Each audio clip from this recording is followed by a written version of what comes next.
Twice a week, Van Lathan and Rachel Lindsay dissect the biggest topics in Black culture, politics, and sports on their show, Higher Learning. They discuss the most important and timely conversations while also frequently inviting guests on the podcast and occasionally debating each other. Check out Higher Learning on Spotify or wherever you get your podcasts. This episode is brought to you by eBay Authenticity Guarantee. eBay knows that when it comes to jewelry, authenticity is the real gem. When you see the blue check mark that says Authenticity Guarantee, it means your next piece will be carefully inspired by jewelry experts and will always be worth its weight in gold. Whether you're looking to make a statement or build the perfect everyday look, eBay is making sure you get the real deal. With eBay Authenticity Guarantee, you can trust that jaw-dropping piece will always arrive jaw-droppingly real. Ensure your next purchase is the real deal. Visit ebay.com for terms. This episode is brought to you by Reese's Peanut Butter Cups. All right, it's official. I think I've discovered the ultimate coupling of all time. Like any good relationship, they really balance each other out.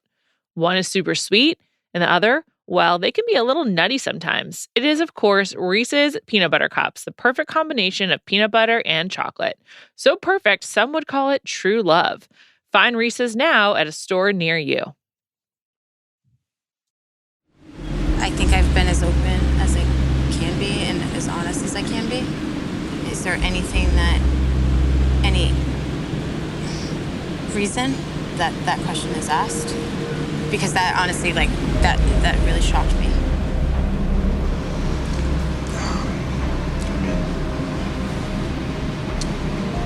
Gosh.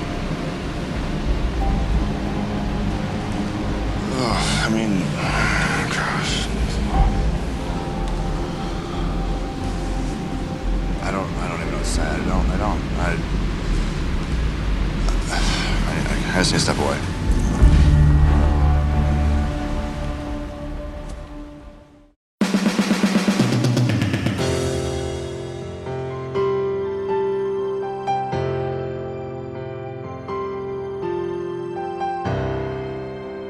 Welcome to Bachelor Party. I'm Juliet Litman. Delighted to be talking about this great episode with Callie Curry. Hi, Callie. Hello. I just feel like we have to say we're recording this before the Super Bowl, so there won't be any Super Bowl like jokes or commentary because I feel like we mention sports so often that it just is weird. Yeah, we don't know who wins, but I'm hoping for the Bengals. You are? I am a 21-ish day Joe Burrow fan. It's going great. I love your honesty.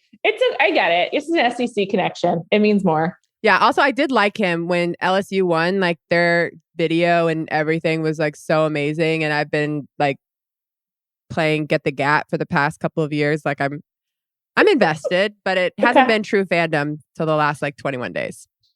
Well, that's great. This is a message from the past is what we're trying to tell you. But we are here to talk about this dynamite episode of The Bachelor. So many things happened that I was just completely delighted by. It was a great episode. It really was. I mean, Shanae is like in the rearview mirror, which is great. And we've got so much more Mara than I ever expected. But just like, I don't know. I mean, it wasn't like great, but there's a lot of meat on that bone. Yeah. Lot to discuss. Yeah. And Teddi, her big reveal to Clayton, which was incredibly uncomfortable to talk about it. And Susie with her special one-on-one. I've got some questions. I got a lot of questions in general. Sarah meltdown. Oh, the Sarah meltdown. I almost forgot about that. That's a big part. So many tears from Sarah. Yeah. I guess she really likes him. I've just, this episode left me with many questions. Let's begin with the 2-on-1 with Shanae and Genevieve. When it started, what did you think the outcome was going to be? I mean, I thought for sure he was going to choose Genevieve because I was like, there's just no way that he can pick Shanae. Then I was totally like Shanae's plan. I thought it was going to work because Clayton. I did too. Because he's a dummy. No, I think he's not used to people lying to him. He kind of seems like he came out of like some kind of like underground bunker and hasn't been interacting with people for a long time. He's just like not good at it unless it's like of like the purest emotions and intentions. He cannot decipher real from fake at all. Yeah. So I'm glad you bring that up because I think in the scenes from last week when we were looking ahead to tonight's episode, they show Clayton saying to Genevieve and Shanae, one of you is lying to me. And then that didn't happen on the show. So Well, it happened. But sure, one of them lied, but he didn't say that to them straight up. No, but I was thinking like, oh, so you think they used audio from a different time? No, I think they just edited it. I think they like used Yeah, but scenes. why would you not use that? It looked I don't great. know. It looked great in the preview. Clayton just can't handle this kind of conflict. Like when he just like got up and walked away, I was just laughing really hard. I also, for some reason, remember 2-on-1s like where there was an actual date. Yes, there used to be like they would do an activity or something. There's very few activities in the show now. But also like this was just straight up like, all right, let's get into it. You guys save yourselves. Tell me why I should save you. Like there was no, I love the 2-on-1s where there's like the first awkward 30 minutes of them trying to not hate each other and like act like it's totally normal for them all to be on a date together. I like that little awkward moment and we didn't get it because it was just like them on a bench. I think my ideal 2-on-1 would be like a cooking class where they have to like do some kind of activity together. And it's like pretending to like do domestic stuff. Or just like pretending to do anything so that you're not just like sitting there in silence. Yeah, basically. It was so awkward, but I fell for it. I thought that Shanae was going to win. I was surprised when she got sent home, mostly because like her interviews to the camera, I was like, how could she be this confident and also like just obnoxious before the result came in? Like, did they give her obnoxious juice? I don't understand how someone can be like that. Well, she's been like that the whole time, so I'm not surprised by it at all. But I thought because she was just like totally fine making up stories and lying, and I don't feel like Genevieve really defended herself. I do appreciate, which Shanae's been mostly lucky that the women that she's targeted aren't doing the same back to her. Like Genevieve could have been like, she is a psycho. She lied. I don't know why you got rid of Elizabeth or Sierra. Like, there's a reason why drama's following her. Like, Genevieve did not even mention Shanae. I thought she handled it really well. Because if I were Genevieve, I would be like, listen, I'm using my time to focus on us. She's using the time to focus on me. Like, who do you think is the one who's not telling the truth here? Like, wasn't hard to see through, but Genevieve just crying because she's on the 2-on-1 at the very beginning just shows you how warping this experience is. The fact that she's like losing her shit over it and like can't even talk to him because she's so emotional. I feel like this episode had a lot of people crying out of frustration. Like, I feel like Genevieve was probably crying because she was probably like, how the fuck am I on a 2-on-1 with Shanae? I have no clue what she's going to say. I'm sure she's going to lie and make up something and make me look terrible. She's already sent home 2 girls. So now my time ends and I didn't even do anything wrong. Right. I know. And I have to waste time with Shanae. Being in the car ride of Shanae alone would be horrible. Also, I was thinking like, now she probably doesn't get a 1-on-1. Like that was her 1-on-1. Right, that was it. Yeah, now she's going home soon. I thought the lowest moment of the 2-on-1 though was when Clayton said, Genevieve, are you an actress? Like her reaction though scared me because I was like, oh no, what if she is an actress? Not that she wasn't acting like then, but didn't her reaction kind of give you like, uh-oh, I got caught? Yes, I would not have known what to make of that. I guess her saying she was so shocked worked. But when he was like, are you an actress and are you lying to me? First of all, what a dumb thing to ask. Like, I'm like, I know he's literally being paid to be on the show, but did they give him a bonus if he said something so stupid? Did you also think like, if she was, which she's not, but like if she was, is she supposed to be like, yes? Yes, I'm an actress. But her reaction to me, I was thinking like, I know Clayton's not good at reading things, but like, this is hard for me to read. Right. It was confusing because she was like, what? I'm just shocked by this. I just don't, like, I was like, say something. What are you? It was frustrating, but I'm happy that Clayton stepped away for the 900th time and took some time to think about it and came back and made the right decision. I thought it was pretty weird that Shanae told Genevieve what she did too. That like Shanae was just like, I told him, and very directly. Bizarre. It was bizarre editing. No, general. I thought that maybe her plan was to get Genevieve upset. So to say She that spun and then, out of control. Yeah, and then for Genevieve to get mad and start like yelling at her. Right. Yeah. But Genevieve handled it the best way possible and was like, I am not engaging in this. Yeah. It made me like Genevieve for sure. Yeah. Also, Shanae's insults were just like very mean when she was like, that little chihuahua has drowned. She's like, what the hell? Shanae is a mean person. Like we already knew that, but like she continued to prove it. I was thinking about how, you know how a lot of the times they like bring back the villain for Paradise. I don't think they can bring her back. I don't think so either. Because she was just knowingly lying, admitting she was lying, like was completely playing a game, was not taking it. I don't think she was taking it seriously. Like I just was thinking like Cassidy can probably come back. You know what I mean? Like she didn't lie. She was just not great. Yes, I totally agree. Also, I think the ADHD. Oh, I forgot about that. Yeah. I don't think that there's any way to like bring her back after that. Yeah. It's really horrible. Yeah, she's done. Yeah. Like there's no coming back from that. Also, I can't remember a time where like the women were literally like joyous. Clayton said he heard them singing. I was thinking about when her suitcase got dragged out, Serene started crying. I have never seen a group of women so happy for someone to go home. And that just made me think like we only saw a fraction of it. Yeah. It was probably horrid living with her. It united the house, like everyone versus Shanae. Yeah. Also, the way that the like production person came in and stood in front of took a beat in front of the luggage was completely ridiculous. So dramatic, but it was great. Great pause. Yeah, dramatic pause. It worked. Yeah. We all noticed it. And it was like the conclusion that we needed. So I honestly was shocked when he gave her the rose.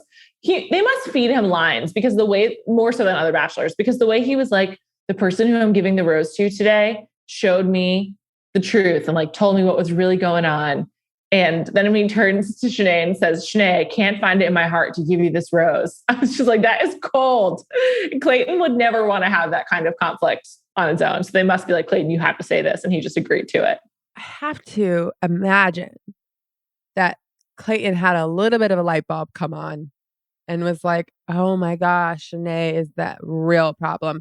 But Clayton's just not a mean person. So I feel like he wouldn't have picked to say it that way. Even then when they got to Croatia and he was like, Shanae's gone, finally a group date without Shanae. I was like, wow, he even hated her and was like forced to keep her. Yeah. Or he realized like, if we've learned anything this far through the season, Clayton hates drama and doesn't handle it well. Seriously. Which, by the way, line though, the preview for the rest of the show is very drama filled. I know. I mean, it's the same one we keep seeing, but yeah, it doesn't seem like it's going to get easier for him. No. Line of the week, Marlena said, cheers to finally curing the herpes outbreak. Oh yeah. So good. That was good. There was a few like lines this week that made me chuckle. Yeah. I think it's a good group of women in general. I don't know. I couldn't believe that we got so much Hunter time this episode. Well, she's gone. Until she finally goes. Yeah. But still, I was just like, this is more Hunter than I ever expected. And now I'm moving on to the group date. Sorry, but okay. I was moving on. Let's do it. Off to Croatia. Have you been there? No, would love to. I really want to go. Me too. Looked amazing. But when he was like one of the most romantic places in Europe, I was like, oh, Paris. And then he was like, Croatia. I was like, that's not okay. I mean, I was waiting for him to make a Game of Thrones reference. Like, there's no way Clayton didn't watch Game of Thrones, right? I mean, I wouldn't think so. And obviously, that's where King's Landing was. Anyway, yeah. I'm shocked they didn't bring that up. I didn't know that's where King's Landing is, but I would want to go there just for that fact. Yeah, me too. Also, it just seems like I love swimming, as you know, in the ocean, and like a sea is even better. The animals are fewer, so it's just like would love to go on a boat and that was the only thing about this. They went to Croatia in like October and it wasn't that warm. I would want to go peak summer. The other thing about Croatia, they clearly have really lax production rules for COVID times because so many reality shows have gone there. Below Deck Med, Below Deck Sailing Yacht. I think they went there on Housewives. Like there's just been a lot of production in Croatia. So it's probably part of it. I guess also probably good kickback or like no taxes and like low fees for doing it. So, Well, I would like to go, whether I'm Me recording too. something or not. I'd like to go. Croatia, sponsor us. Anyway, so he takes them to Croatia, as you said, where he considers really romantic, though it's not. It seems nice, but like, I'm not fucking eating that shit on a date. I'm not doing it. no, Like, me neither. I would if I was competing for something, but the winner didn't get anything, but like 2 minutes alone to make out. We haven't seen a lot of stuff happening in general. Also, that whole thing was really weird. It's like all the eating was disgusting. And then all you get is a makeout afterwards. Someone who's just eaten something disgusting. It's like, did you bring mouthwash? Ugh. I was just like, usually, or in past seasons, like a while ago, if you won something, you legitimately got like a date afterwards, just you and him. Yeah, no. If I ate a fucking fish eyeball, I'm going to need a date disgusting. at the very least. I was wondering if that was real. Also, I don't know. That was just absolutely disgusting. I wasn't into that. I did like, I wouldn't want to do it in real life, but I enjoyed watching everybody else do it. Get down on one knee and say something. I was into it. Sure. If I'm Serene and I win the date and then I don't get the group rose, I'm fucking pissed. I'm just like, what was the point of me eating that eyeball if all I got was like a boring makeout and I don't even get a rose? Like that sucks. Also, at this point, Rachel has gotten 3 roses before. Yeah. She's gotten 2 consecutive group date roses. That's like, shouldn't be allowed. I'm really surprised she didn't get another one-on-one. She got a one-on-one rose, and then the 2 group dates after, she's gotten the rose. Yes. I know. I couldn't believe that Sarah was the one who got the second one-on-one. I for sure would have thought it was Rachel, but like maybe he just finds other ways to be with her. I don't know. But also Rachel's was too close. Like Sarah's was week 2. I like Rachel. Oh, I can't handle the whispering. But she's just fucking whispering again. I just like stop doing that. She also like sits, like her face and his Very face close are to him. so close together. Yeah. Maybe that's why she's whispering, because like you can't talk that close. I know. That would be weird. You would like definitely be spitting on him. Also, like even his conversation with her, I was like, this is done. Yeah, he was like wanting to make sure that he's like, I just want to clear up that like you need to make me feel okay about me proposing to you, because that's what's going to happen. He basically said, I'm taking you to hometown. Yeah. He's like, do you feel ready for me to meet your parents? I love how he would just like throw in an if in there. And I was like, come on. If. I know. Like, he was like, if I happen to take you to home dates in a couple of weeks, because you know it's coming up, I just want to make sure that your family is welcoming. Yeah. And he's like, if he clearly was hedging in case he didn't have another opportunity to talk to her, like he needed to get it out of the way because he's already decided. Like, okay, so there's 3 open slots. We know Rachel's getting one of them. And then Rachel's like, I don't even know if I'm going to be back next week. Like, I have no idea. That's like, a really good impression. 1, talk louder, and 2, shut the fuck up. You know you're going next. At the very least, you're going to be here next week. Yeah, absolutely. I mean, that was just like ridiculous. I was shocked when she got the rose. I really could not believe it. But I like her, so. Me too. I like her a lot. And she seems like a good match for him, honestly. Yeah, they seem like a good match. Yeah, so I hope it works out. But she is definitely the one who's sobbing on the stairs. Yeah. So yeah. I don't know what happens with that. So it seems like from the final 3, I wonder if that whoever's like, he's like, and I was in love with her or whatever. I wonder if that person self-eliminates, because that would explain some of the chaos. I don't know, but I can't decide if Gabby is the one that causes the mayhem or Teddi. This episode is brought to you by Visible. Maybe you've already let your New Year's resolution slip. We all have, but you can still make a 2 year's resolution with Visible. Right now, you can get a one-line wireless plan from Visible for just $20 per month for 24 months. 24 months is basically 4 Bachelor seasons. That could be 4 engagements, 4 broken engagements, so many other couples we didn't see them coming. It's really an eternity in Bachelor Nation.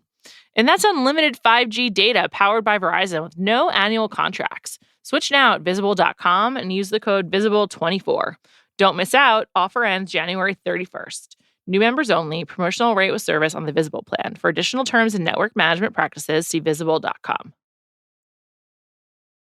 This episode is brought to you by eBay Authenticity Guarantee. eBay knows that when it comes to jewelry, authenticity is the real gem. When you see the blue check mark that says Authenticity Guarantee, it means your next piece will be carefully inspired by jewelry experts and will always be worth its weight in gold. Whether you're looking to make a statement or build the perfect everyday look, eBay is making sure you get the real deal. With eBay Authenticity Guarantee, you can trust that jaw-dropping piece will always arrive jaw-droppingly real. Ensure your next purchase is the real deal. Visit eBay.com for terms. This episode is brought to you by State Farm. You might say all kinds of stuff when things go wrong, but these are the words you really need to remember. Like a good neighbor, State Farm is there. They've got options to fit your unique insurance needs, meaning you can talk to your agent to choose the coverage you need. Have coverage options to protect the things you value most. File a claim right on the State Farm mobile app and even reach a real person when you need to talk to someone. Like a good neighbor, State Farm is there. So Teddi gets a one-on-one in which they literally do nothing. They walk around Havar and they eat ice cream. There's been so much ice cream this season. I wonder if they planned something different and the rain changed it. Maybe. Because usually they have something planned. They literally just walk down the street. I feel like we got even less Teddi time because of that. Like they didn't have anything set up to record. Yeah. I mean, our producer Devon put a great note in our rundown, which is that in the bottom of her jeans were soaked because of the rain. That is one of my least favorite feelings ever. It doesn't happen to me anymore, but like as a teenager, when my jeans would like drag along the ground and they'd get wet and my whole legs would be soaking wet. It's like literally there's nothing worse. There's not a single fashion situation. I'd rather have uncomfortable shoes on. I hate that. So they do nothing on their date. It seems they literally have ice cream. Like I think this is like the 3rd time that he's had ice cream on a date or something. Also, Teddi was like, I love eating ice cream walking in the rain. And Clayton was like, yeah, me too. This is a great vibe. Like, no, literally no one's ever said that before and no one feels that way. Who wants to be on a date under an umbrella walking around like brick streets? It seemed like it would have been nice if it weren't raining, but yeah, real bummer. And then the meat of the date is they have their meal and she's like, I really need to tell you something. I would love to know what he thought she was going to say, because I am positive he did not expect her to say that she was a virgin. And he seemed genuinely shocked. He seemed shocked. Yeah. I think because he's so attracted to her, he was shocked. That was my take on it. But she included some details, including that her mom got pregnant in high school. And so she had like a big fear of getting pregnant at a young age. I thought was like a really relevant detail. And I was glad she shared it because it kind of added some like just sort of context to her story. Yeah. And then she said that she is not waiting for marriage, but she's waiting to be in love and she's not been in love before. And I feel like Clayton didn't know how to handle this. And I don't fault him. I don't know how you should handle that conversation, but he really latched on to the, like, have you ever been in love? Instead of like to do anything but talk about her being a virgin. He was like, well, how will you know if it's love if you've never been in love? And it's like, Clayton, have you been in love? I mean, has he? Not that I'm aware of. He hasn't talked about any exes. So I don't know. The whole thing was just so painfully awkward. I do admire her for how she handled it and like just being so forthcoming. Had to be uncomfortable. Yeah, it had to be like incredibly uncomfortable for her as well as him. But, and I guess if she went on the show, she knew this would happen, but he didn't handle it well, but I don't know how you should handle that or how he could have handled it well. I don't think he expected it because I do think he's like sexually attracted to her. And yes, he said, just so you know, I had no idea. I never would have guessed, and the attraction is there. I thought I never would have guessed was like unfortunate way of putting it. Cause like, even if he's really kind to her after, it like makes it seem like there's like a deficiency. Like I never would have guessed, which is, it's a tricky situation, but that was unfortunate. I also agree. I'm glad she put context behind it because I feel like if anyone told me they were a virgin post 20 years old, I'm like, oh, they're super religious. Like that's just like the first thing that I think. Right. And I do think she made a point to say, I am not waiting for marriage. Yeah. Just waiting to fall in love. It's an unwinnable situation for everyone involved. Well, no, I was thinking about like falling in love, right? Like, I feel like you say I love you like really easily at 16. Yeah. Even at 22. You know what I mean?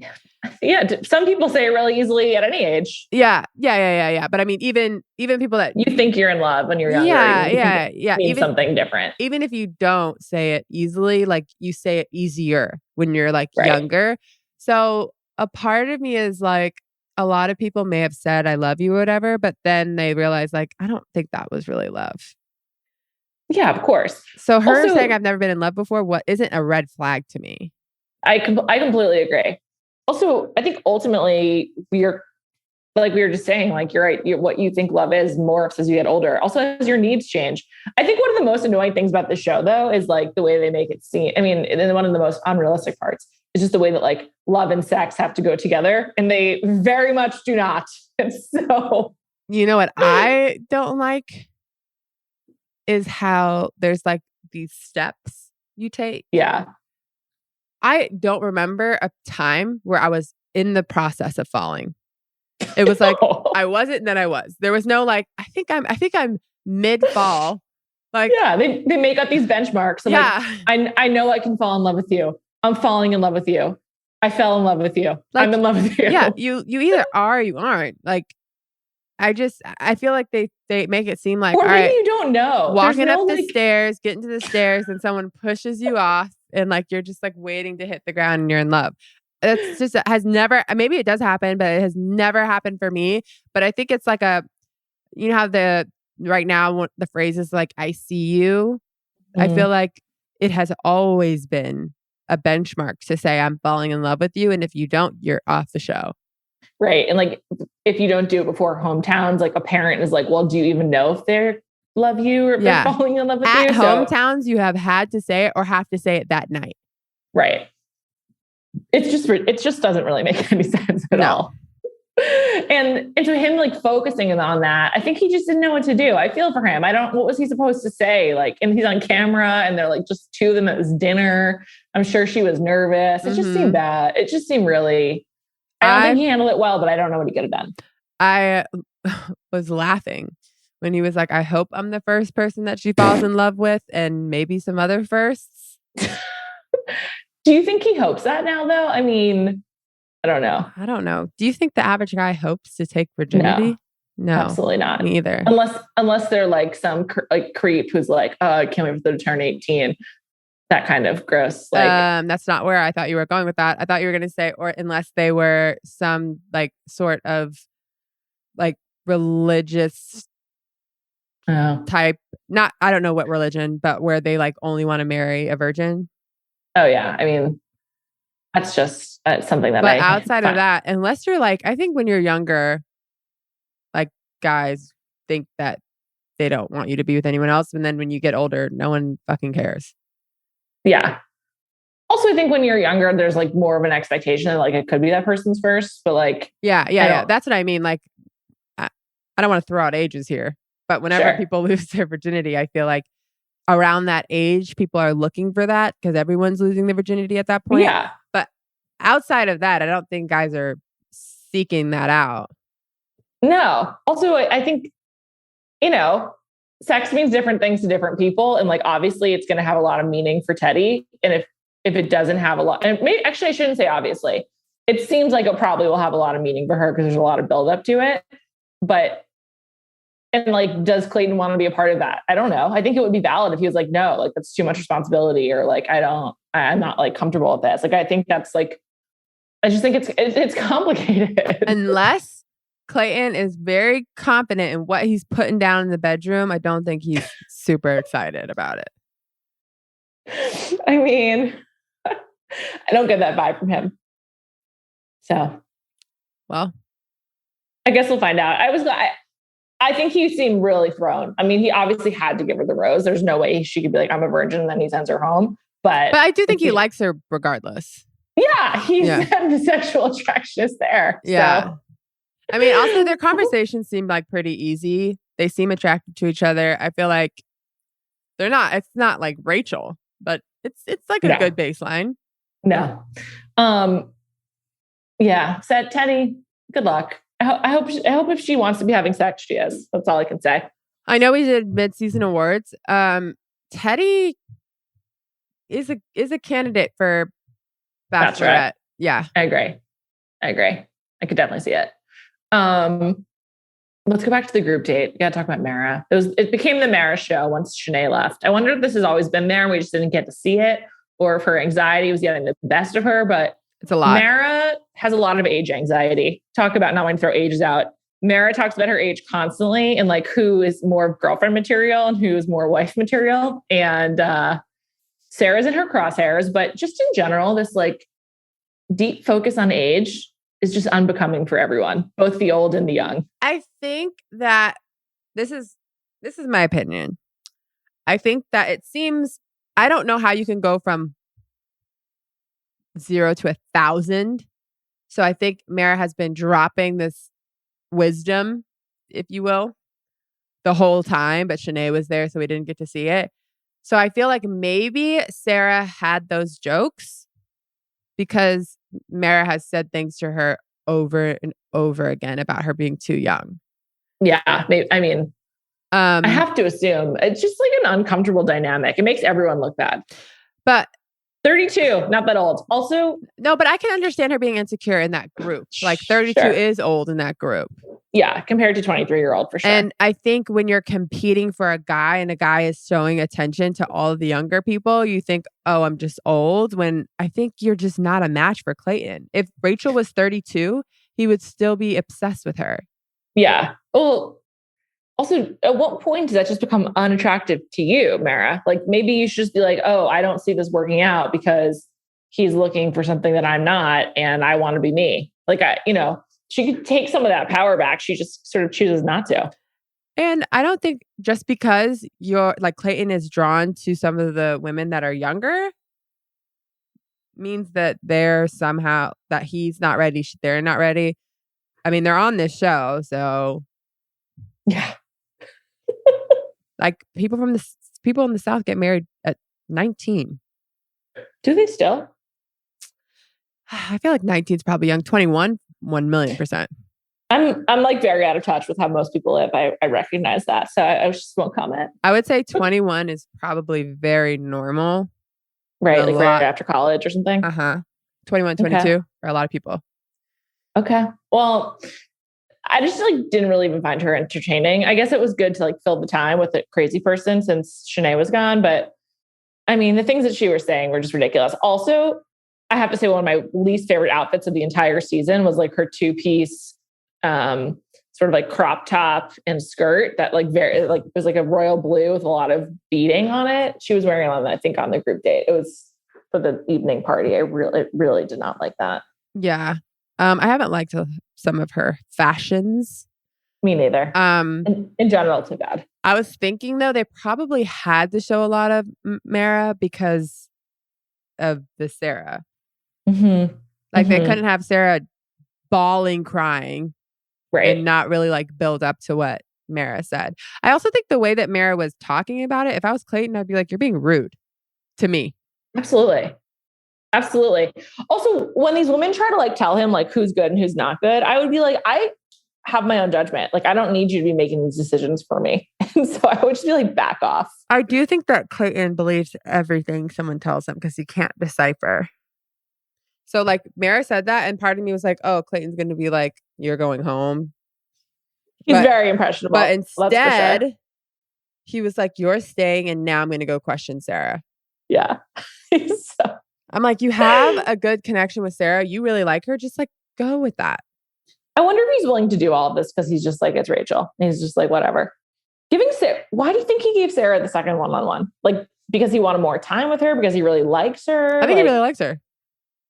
I guess so. And I guess maybe he was comfortable with her since they already like, they had a pretty awkward date. The underwear treasure hunt. The previews for next week there's a lot of Sarah content.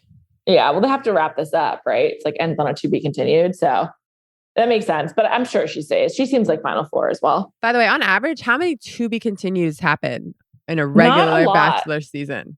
There's too many this time. Like there's so much. I'm not into it.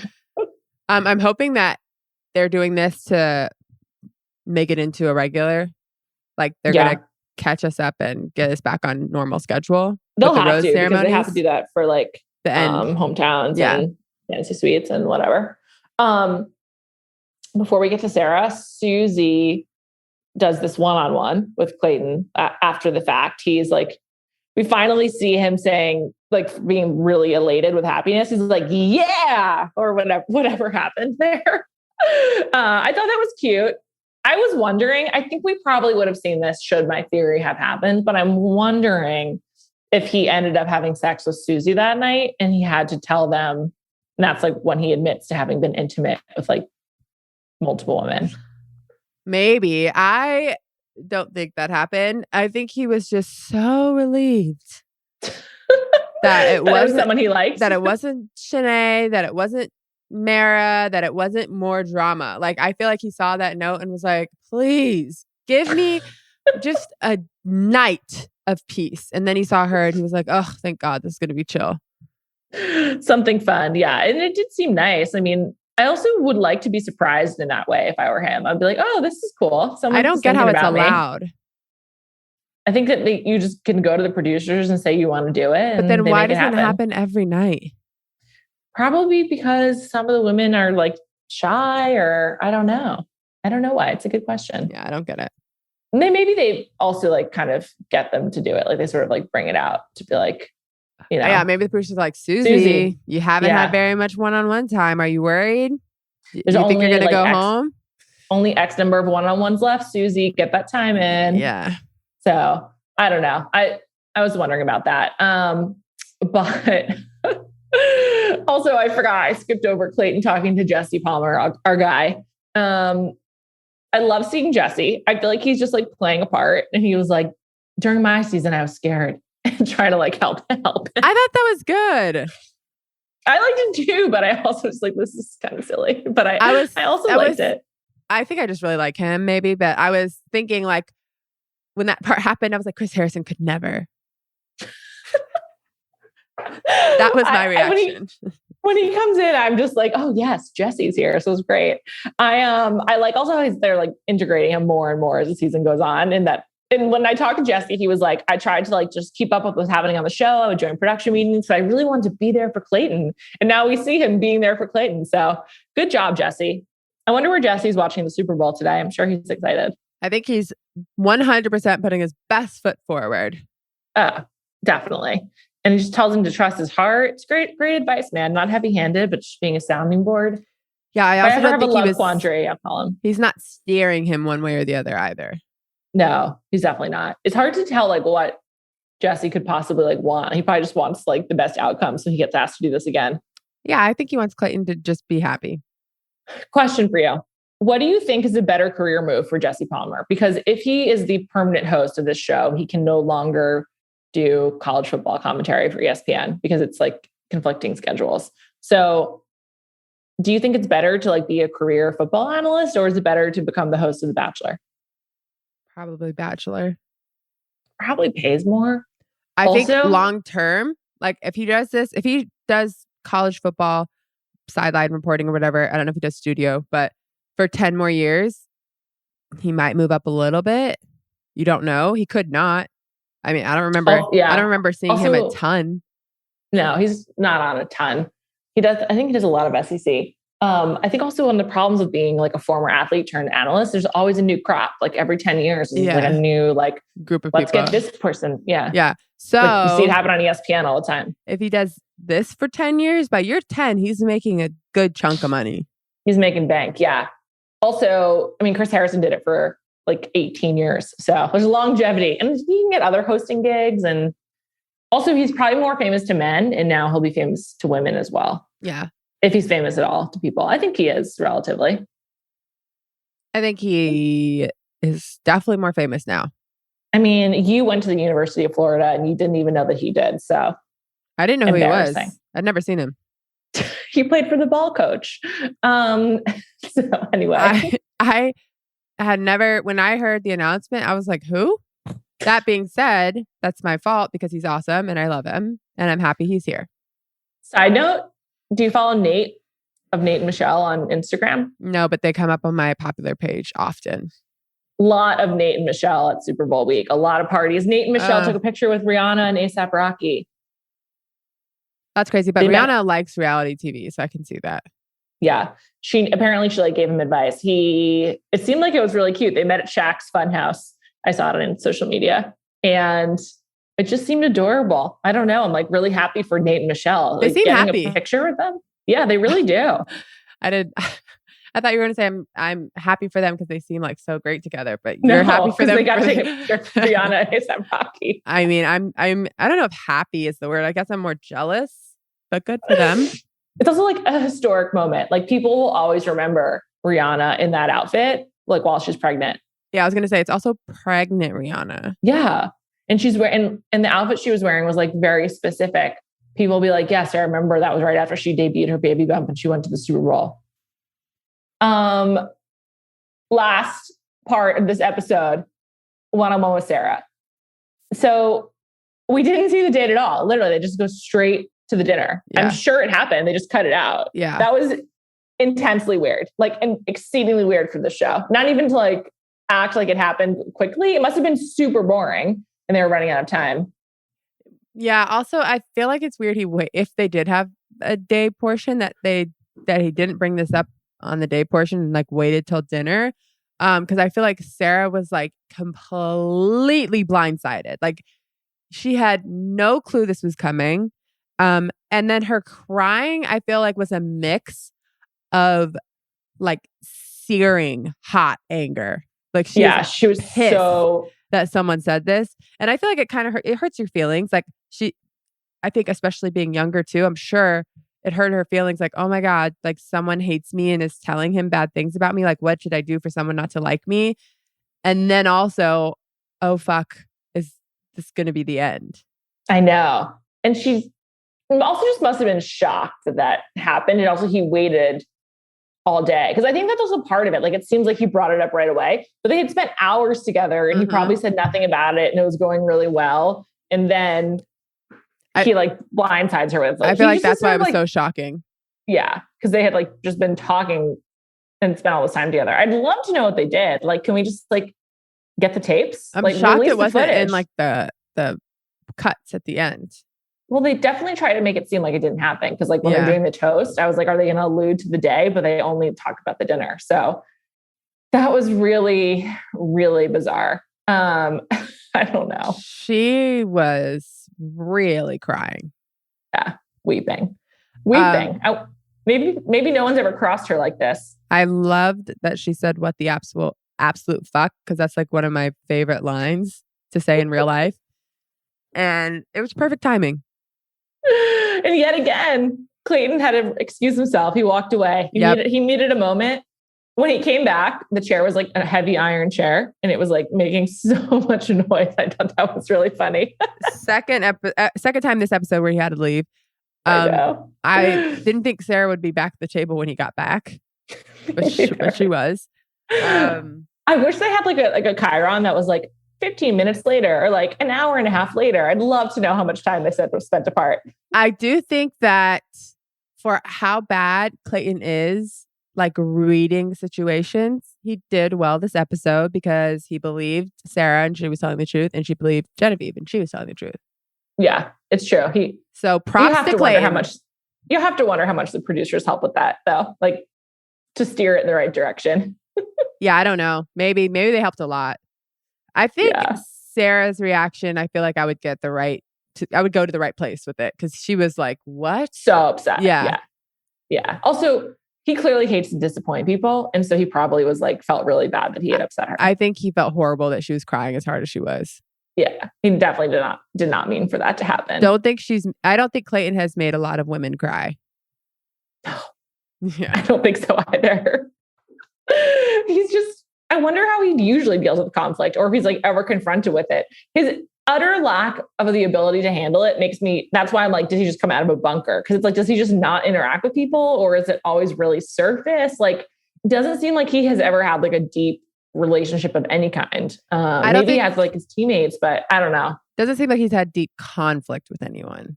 No, but even connection, I don't know. Like, I don't get the feeling this is the man who's got like a lot of deep ties to go back to once he leaves the show. And once again, he's also hanging out with people from Michelle's season a lot. He's continuing the trend of Bachelor contestants having no previous friends. He was like at some hockey game with a couple of guys, with Brandon and Malik from Michelle's season, like 2 nights ago. I just think there's like, it's just all these people, no friends previously.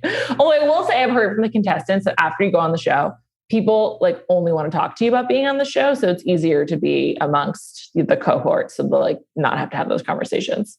Yeah. I also, oh, you mean like as just like friends? Yeah. I also think that afterwards you're trying to like make as much money as possible because you have like this like burst of fame and then it like fades really quickly. Yeah, you got to capitalize on it. You're going to capitalize more with someone else that's on the show. Yeah, it's true. You get more attention and people do love it. Yeah. That's what's going to be like us when we finally meet Callie. People are going to be like so excited. We'll get so many new listeners, like 50 new listeners. I wonder how it will be recording in the same place together.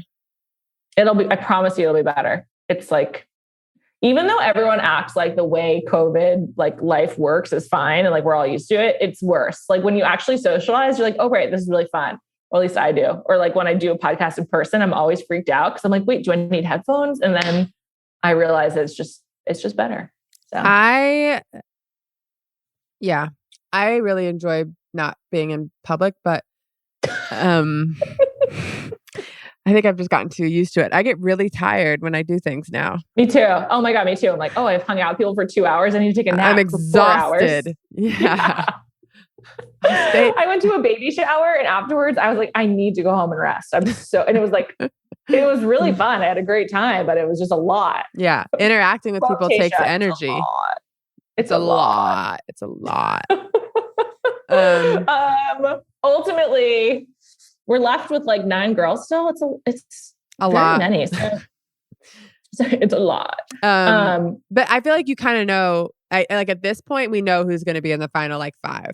Yeah, it's definitely Rachel, obviously. Seems like it's going to be Sarah, Susie, Teddi, probably. Gabby. And Gabby. Oh, right. Mm-hmm. Gabby's stock is really rising. I haven't listened, but I heard that she was really good on Bachelor Happy Hour. And like, she does just seem like goofy and fun. Yeah. And you know, we support nurses here. So big medical field supporters on this pod. Absolutely. Well, great episode. Hopefully you feel that way about this podcast as well. So we felt that way about The Bachelor. Thanks so much to Devon Manze for producing this episode and for making an incredibly helpful outline. We will be back next week at this time, as always. And can't wait to find out what you all think about our message from the past, where we don't know who won the Super Bowl. Yeah, I was going to say, I can't wait to find out who wins the Super Bowl. Me too. All right, everyone. Have a great night. Have a great week. Bye.